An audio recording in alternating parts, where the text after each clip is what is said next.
The fact is, when folks really start to focus on this, that they're going to understand that he can't beat Joe Biden.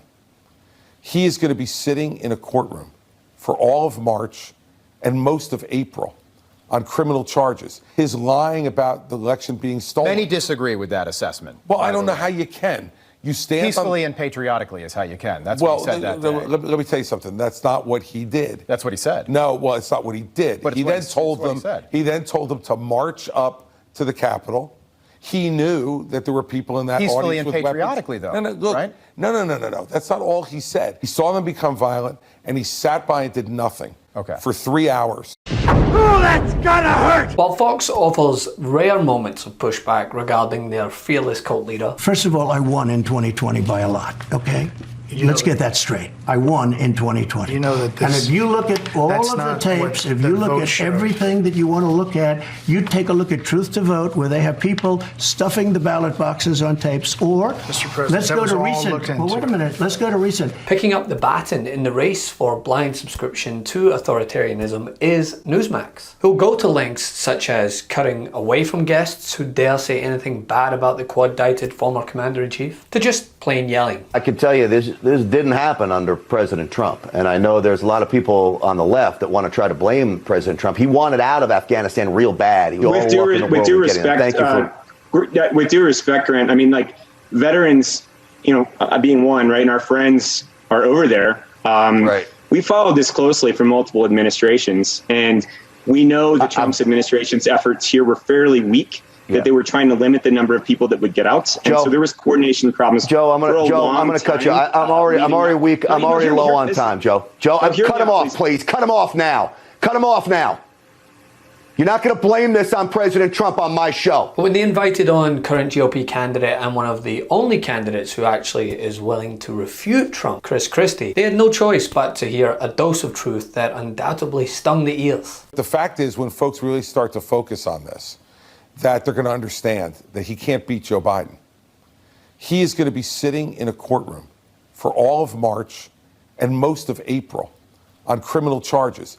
He's out on bail in 4 different jurisdictions.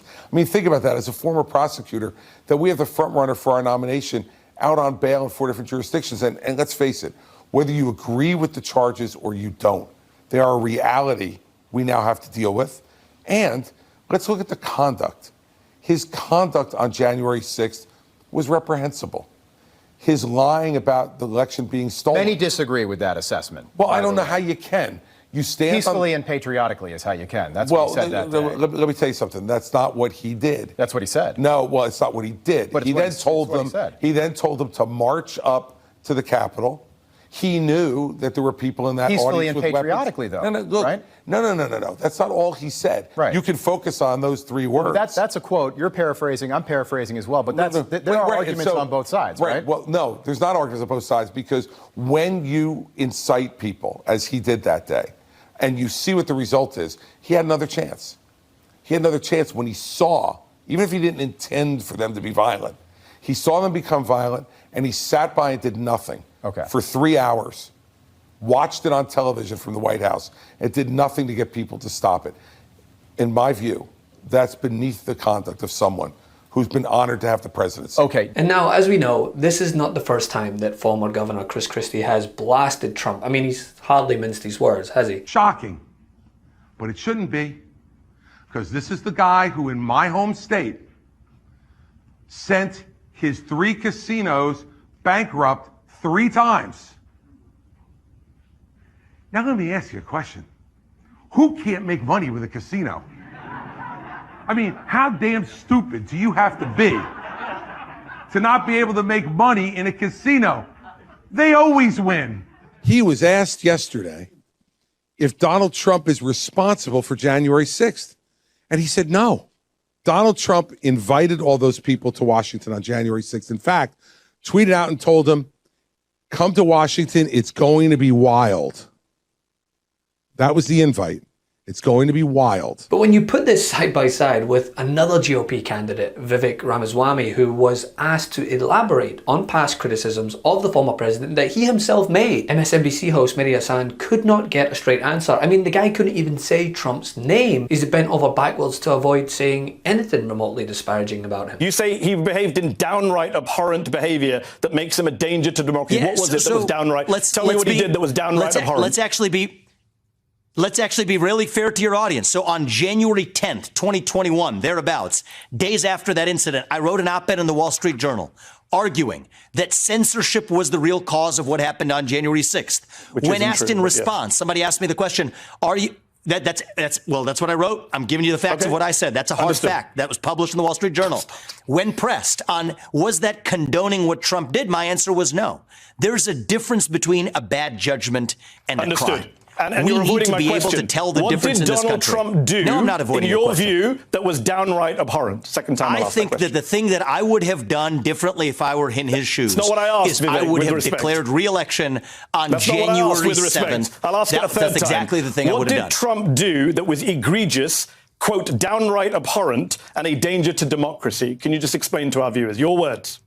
So you're mixing two different quotes. But what did I think was reprehensible about what happened that day? Look, I think that the way a true leader should have handled that situation should have been to actually say, this is me running for re-election, not actually litigating what is already passed and behind us. And I would have done things differently. That is not a crime, though, what he did. I understand. And the reason I have been so vehement... You keep saying what you would have done. I just want to hear from your mouth. No, unless you're scared of him, why won't you say what he did that was downright abhorrent? I'm not going to let you... You're stitching together three things from three different places to create a caricature. Do you want to have an actual conversation? Yes, I want you to answer my question, Vivek. Three times I've asked it. What did Trump do that was downright abhorrent? It's a simple question. It's your words. It's on screen. What did he do that was downright abhorrent? I believe that failing to unite this country falls short of what a true leader ought to do. That is why I'm in this race, is to do things differently than any prior president has done them. That's the hard truth, okay? And that's what made him a sore loser and abhorrent. The media yes, your words. and well, the reality is none of that is a crime. And the reason I have been so vocal, is because when somebody actually prosecutes somebody for a bad judgment, and I've been clear, I understand your objections to the litigation. I would have made different judgments. That's not what I asked about. I That is a distinction we have to draw. Understood. Now, as I've said before, I'm not here to celebrate the likes of Chris Christie as some Republican beacon of hope, but to highlight how rare a spine is in the Republican Party of blind allegiance. Whether it's Vivek Ramaswamy or Nikki Haley or Tim Scott. You don't stand up to Trump. How are you going to stand up to the president of Russia and China? Yeah, I think the truth is that is not standing up to Trump. The truth is that... Well, you're avoiding standing up for his past, but you don't have... you don't want to lose all his votes. I get you. And the premise of the question is, why don't you stand up to Trump? You're just wrong, but I don't. That's I've never heard you... I didn't hear you the other night stand up and say, I can't accept him as president. Do you want to have a conversation or do you want to have a monologue? So I'm happy to listen, but if you want to have a dialogue, I'll be speaking as well. They'll never say anything negative about Trump out of a fear of both retaliation and that he might not look too favorably on them when he inevitably becomes the GOP candidate. 91 indictments and all. Hey Midas Mighty, love this report? Continue the conversation by following us on Instagram @MeidasTouch to keep up with the most important news of the day. What are you waiting for? Follow us now.